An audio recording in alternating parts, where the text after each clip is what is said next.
DAP সার বা M officer হয়তো 1200 টাকা 1500 টাকা দিয়ে নিয়ে যাচ্ছেন। এটা সরকার আমদানি খরচ করে 3000 টাকার উপরে। তাহলে আমরা কেন সরকার এই ভর্তুকিটা চালু রাখছে, যেটা আমাদের অধিকাংশ কৃষক আমাদের এখনও ক্ষুদ্র প্রান্তিক কৃষক, আপনাদের সরকার আজকে ভর্তুকি তুলে দেয়, সারের মূল্য হয়ে যাবে 70 টাকা 80 টাকা। রাঙ্গুনিয়াত কৃষি সম্প্রসারণ অধিদপ্তর রাইজে 2024-25 অর্থ বছৰত program on agricultural and rural transformation for nutrition entrepreneurship and resilience in Bangladesh প্রকল্পর আওতায় পাটনার ফিল্ড স্কুল কংগ্রেস রাঙ্গুনিয়া পৌরসভা অডিটোরিয়ামত জুনের 25 তারিখ বুধবার সকালে অনুষ্ঠিত হয়। আমাদের অধিকাংশ কৃষক এই উচ্চ মূল্যে আমাদের কৃষি উপকরণ বিশেষ করে সার ক্রয় করতে আপনারা পারবেন না। যদি ক্রয় করেন কিন্তু আমাদের অন্যান্য জিনিসপত্রের দাম, বিশেষ করে চালের দাম বা অন্যান্য ভোগ্যপণ্যের দাম অনেক গুণ বেড়ে যাবে।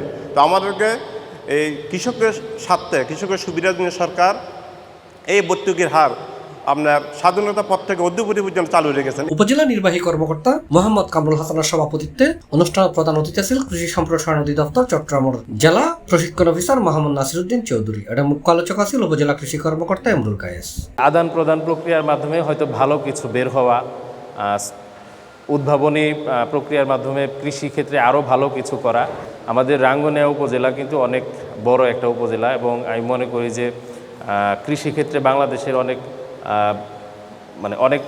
আমি বলবো যে রাঙ্গুনিয়া উপজেলা একটা গুরুত্বপূর্ণ জায়গা। আমাদের একটা আশীর্বাদ রয়েছে, আমাদের গুমাই বিল, যে বিল নিয়ে আমরা কিন্তু গুমাই বিল রক্ষা আন্দোলনও করছি।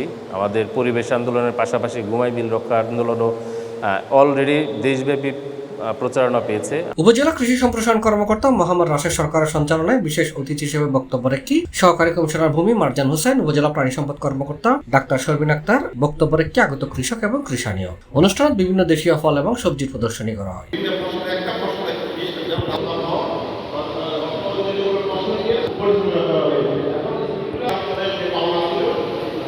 পরামর্শ দিচ্ছেন বিভিন্ন বিষয়ে।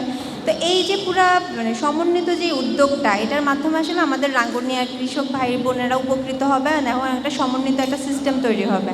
এবং যে আধুনিক কৃষি আমরা যে অগ্রযাত্রাটা শুরু হয়েছে, সেই অগ্রযাত্রাটাতে আপনারা পার্টনার হিসাবে কাজ করতে পারবেন, আপনারা এটার অংশ হচ্ছেন।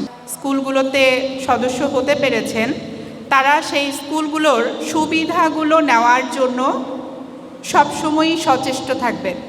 আয়োজকরা জানাই নিরাপদ খাদ্য উৎপাদন ও কৃষির বাণিজ্যিক গরিবের লক্ষ্যে পার্টনার প্রোগ্রাম হাজগরিজার। এই আয়োজনের লক্ষ্য হল প্রশিক্ষিত কৃষকদের অপ্রশিক্ষিত কৃষকলার মাঝে কৃষির আধুনিক প্রযুক্তি বিষয়ক বিভিন্ন কলাকৌশল আদান প্রদান করুন। পর্যায়ে যেতে পারি যাতে কোনো একটা সময় আমরা বাংলাদেশ থেকে খাদ্য বিদেশে রপ্তানি করতে পারি।